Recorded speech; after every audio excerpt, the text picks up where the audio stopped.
Bien, vamos a hablar hoy de presencias importantes que ha tenido Trenquelauquen. No por casualidad estamos aquí en cercanías de la estación del ferrocarril, porque vamos a hablar de los presidentes que en ejercicio de la primera magistratura de la nación, si bien en un caso de facto, estuvieron en la ciudad. Hubo muchas personas que ejercieron la presidencia y estuvieron en Trenquelauquen, pero no en el ejercicio de las funciones de presidente. Como presidentes de la nación estuvieron 4 personas. La primera de ellas fue allá en los tiempos lejanos del año 1900. Supongo la conmoción que habrá tenido la pequeña población que era Trenquelauquen, con muy escasa gente que la habitaba, cuando se corrió la bolilla, digamos, de que había llegado el presidente de la nación a la estación en un tren especial. Se trataba del teniente general Julio Argentino Roca, que sin avisar llegó a Trenquelauquen para visitar los parajes que él había vivido en oportunidad de conducir las campañas al desierto. Bueno, se improvisó enseguida una comisión de notables, encabezada por el intendente municipal de entonces, que era don Antonio Llambías. Se acercaron a la estación y lo invitaron a Roca a pasear por Trenquelauquen, cosa que hizo el teniente general Roca, recorriendo las calles polvorientas de aquel Trenquelauquen del 1900, y bueno, y recordó algunos lugares o algunos parajes que había visitado por entonces.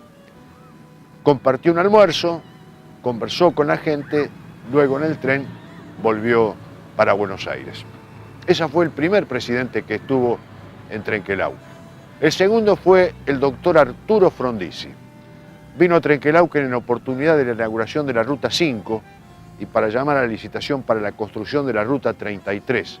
La 33 y la 5 que iban a marcar estratégicamente un lugar de privilegio para Trenquelauquen. Vino en compañía del gobernador de la provincia de Buenos Aires por entonces, el doctor Oscar Allende, por el diputado provincial Aldo Horacio Camisi y era el intendente municipal el señor Tito Viñó. Se hizo un acto frente a la municipalidad muy concurrido, en el cual habló el intendente, habló Allende y habló Frondizi, poniendo de relieve algunos aspectos que hacían a la política nacional.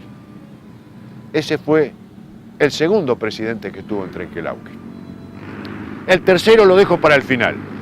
Voy a hablar de Carlos Saúl Menem, que estuvo en Trenquelauquen en varias oportunidades, pero como dirigente político, en campaña proselitista, pero como presidente estuvo muy fugazmente porque iba rumbo a 30 de agosto y estuvo muy pocas horas en Trenquelauquen, ya que el acto que convocaba su presencia se cumplimentaba en la localidad de 30 de agosto.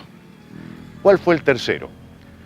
El tercero fue un presidente de facto, el teniente general Juan Carlos Onganía.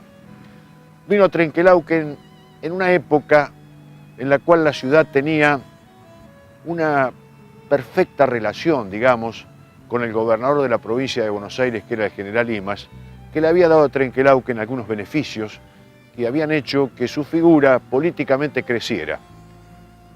Quírase o no, porque en esto tenemos que ser sinceros, el teniente general Juan Carlos Onganía presidió en oportunidad de llegar a Trenquelauquen un gran almuerzo popular que se realizó en el predio de la Sociedad Rural, donde según dicen, no sé si el dato es preciso, hubo 10.000 personas, lo que sé que hubo mucha gente viéndolo a Onganía, aplaudiéndolo, a un presidente de facto, pero así es, lo voluble que son las opiniones de las personas, de todos nosotros, va de alguna manera.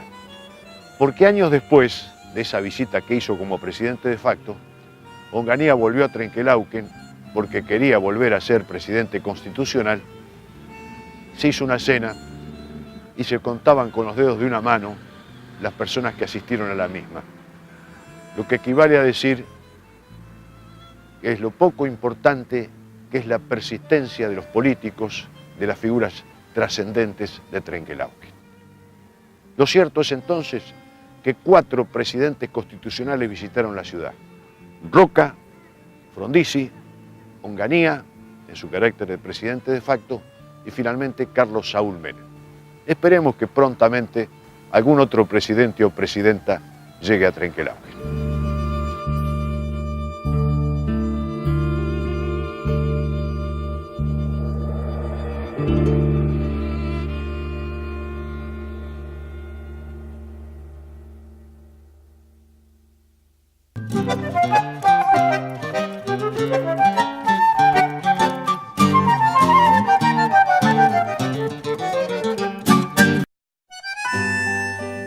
Me han pedido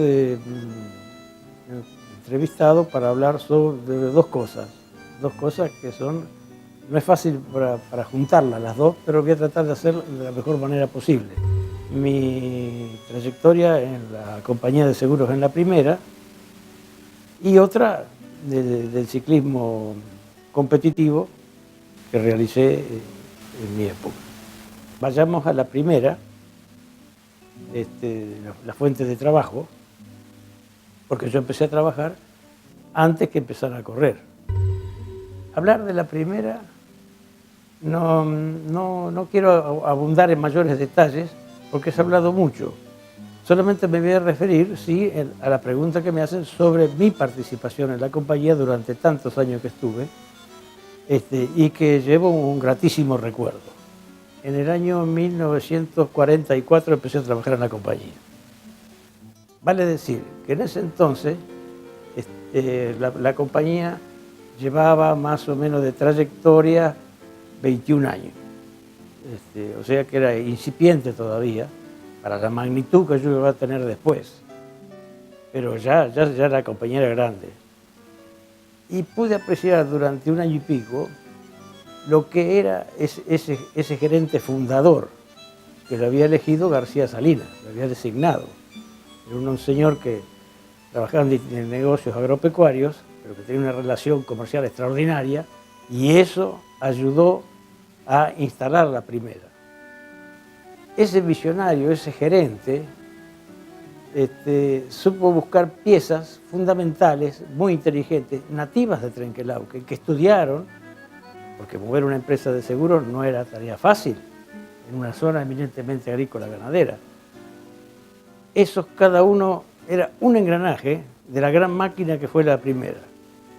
Y eso, funcionando a la perfección, dio ese resultado tan extraordinario que en pocos años la compañía fuera lo que fue. El gerente don Ricardo T. Echeverría fueron los que a mí me motivaron a que me gustara el trabajo y me enseñaron, porque esa fue mi facultad, esa gente extraordinaria. Y de ahí después ya todo fue placentero, trabajar horas, trabajar lo que sea, pero muy, muy placentero. Y tal es así que cuando, ya que quieren que mezcle el deporte un poco, cuando tenía que practicar deporte, me facilitaron muchas cosas. Tiempo, permisos, porque había que viajar a distintos lugares para campeonatos argentinos o para competencias zonales o provinciales. Nunca tuve problemas, al contrario, tuve aliento. Y esas cosas no se pueden olvidar de ninguna manera. Que después pasaron los años, y en un momento dado trabajábamos. En la primera 3 generaciones de mi familia. Trabajaba mi padre, trabajaba yo y trabajaba mi hijo. En la época vocacional venía a Trenquelauquen. Y yo seguí en la compañía trabajando hasta el momento del cierre. El momento que lamentablemente se cerró. Pero siempre tuve desde la primera el mejor de los recuerdos. Y en cuanto a ciclismo, ¿qué puedo decir yo del ciclismo? Me dio muchas satisfacciones, que lo practiqué bien, tenía ayuda, y el ciclismo fue todo para mí. Yo empecé a los 18 años más o menos. No tenía 18 todavía cuando empecé a correr. Y ya directamente entré a primera categoría. Yo nunca corrí en menores ni en segunda categoría. Yo directamente a primera.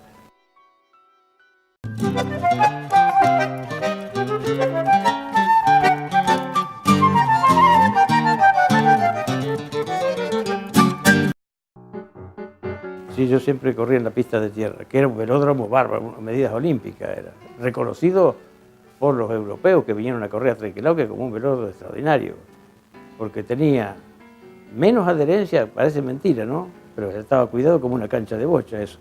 menos adherencia que el de cemento todavía. Y tenía las medidas exactas, 333 metros cada vuelta, que conforman las 3 vueltas los 1000 metros. Y eso hace que podés hacer todas las especialidades ahí adentro. Con Pablo Villani, después que él había corrido en Buenos Aires, en el Luna Park, me invitó a correr acá. Pero éramos 2 velocistas. Entonces, el fuerte nuestro eran las americanas, porque los dos embalábamos. Bueno, era para nosotros, nunca perdimos una carrera a la americana. Siempre éramos, y me acuerdo que venían Belén de Bolívar, venía Ierte de Carlos Casares, venía Gavino Labarta de General Villegas, gente que caminaba muchísimo. Sí, yo tenía un jefe mío, que era un extraordinario jefe también, Rodolfo Zubillaga, hincha mío también. Entonces había que ir a veces los sábados y domingos a trabajar, porque había un trabajo que determinado que tenía que hacerse sí o sí para fin de mes, tenía que salir. Y era un grupo de gente que tenía que ir. Y entre ellos estaba convocado yo. Entonces yo le decía que no podía cumplir con el entrenamiento porque eran los días feriados. Pero me dice, pero de alguna forma tenemos que arreglar. Vos tenés que venir. Bueno, yo voy, le digo. Pero ¿por qué no me dejan llevar la bicicleta? Y cuando hay que salir a llevar los telegramas, o llevar la certificada, o llevar los expresos, porque en ese tiempo se trabajaba muchísimo con eso. Entonces cada 20 minutos yo me levantaba de la silla, me iba al correo o me iba al telégrafo y hacía todas esas cosas que a mí me permitían estar en movimiento. Y cuando no, se subía a las escaleras también, porque había que subir las escaleras. Así que yo entraba a la bicicleta a la compañía, la dejaba ahí, estaba horas ahí adentro y siempre cada 20 minutos salía afuera más o menos, no más de 20 minutos. Y eso me permitía no estar inactivo. Después cuando salía de ahí, sí, ya me iba al velódromo y ya completaba. Pero ya eso era una gran ayuda. Estar 4 o 5 horas sentado sin movimiento me arruinaba todo. Pero eso me lo permitieron.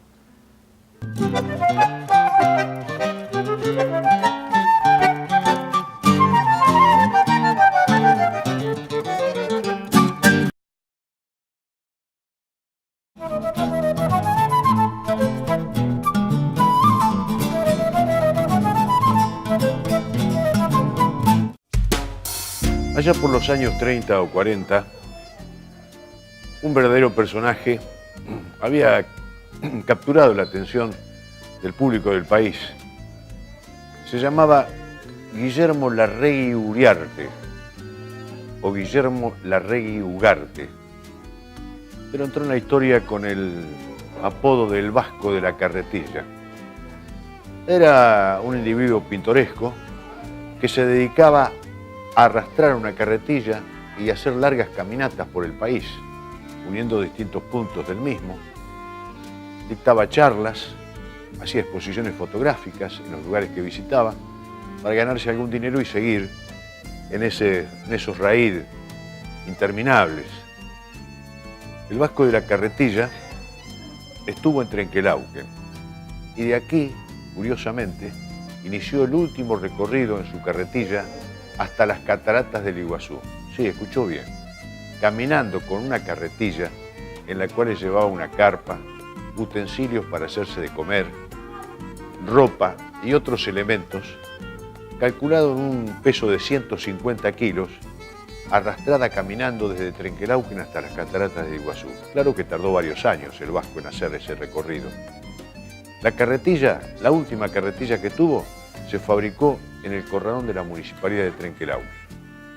Y una tarde de un día de 1943 salió don Guillermo Larregui Ugarte desde Trenquelauquen rumbo a Misiones. Partió, hizo su primera escala en Juan José Paso, donde dictó una charla, donde puso fotografías, donde consiguió, por supuesto, algún dinero como para poder seguir, si bien contaba con los auspicios del periódico El Independiente de Trenquelauquen, que por aquel entonces publicaba en sus ediciones los relatos que el Vasco iba haciendo de esa trayectoria que siguió a través del tiempo arrastrando esa pintoresca carretilla por los caminos de la Argentina. Bueno, un buen día, allá por 1949, llegó a las cataratas del Iguazú y, conmovido quizás por el paisaje, se quedó a vivir ahí. Ahí vivió hasta el día de su muerte, en 1963. Era muy aficionado a comer conservas en lata. Era prácticamente su dieta, la dieta del Vasco de la Carretilla, del cual hablaban todos los diarios por los kilométricos raíz que realizaba por la Argentina. Era sardinas, eran atún, eran arvejas que sacaba de las latas. Y con las latas precisamente se había hecho una pintoresca vivienda en la catarata del Iguazú, cerca del Salto de los Dos Hermanos, y allí le contaba a los turistas aspectos de su vida novelesca y recibía también algún dinero como para poder subsistir. Esa afición que tenía por las conservas en lata le vino a traer la muerte. ¿Por qué? Porque consumió, según dicen, una conserva de mondongo que venía en una lata, le hizo mal a su organismo y murió lamentablemente el Vasco de la Carretilla. Si bien en Puerto Iguazú se conservó durante muchos años la vivienda que él tenía, hoy todo se ha perdido y el Vasco de la Carretilla quedó como un recuerdo que algunos guías turísticos evocan al comentar que allí estuvo ubicada su pintoresca casa de lata donde vivió sus últimos años este insólito, curioso personaje que recorrió casi todo el país arrastrando su carretilla y dictando charlas y conferencias. Todo un personaje, don Guillermo Larregui Ugarte.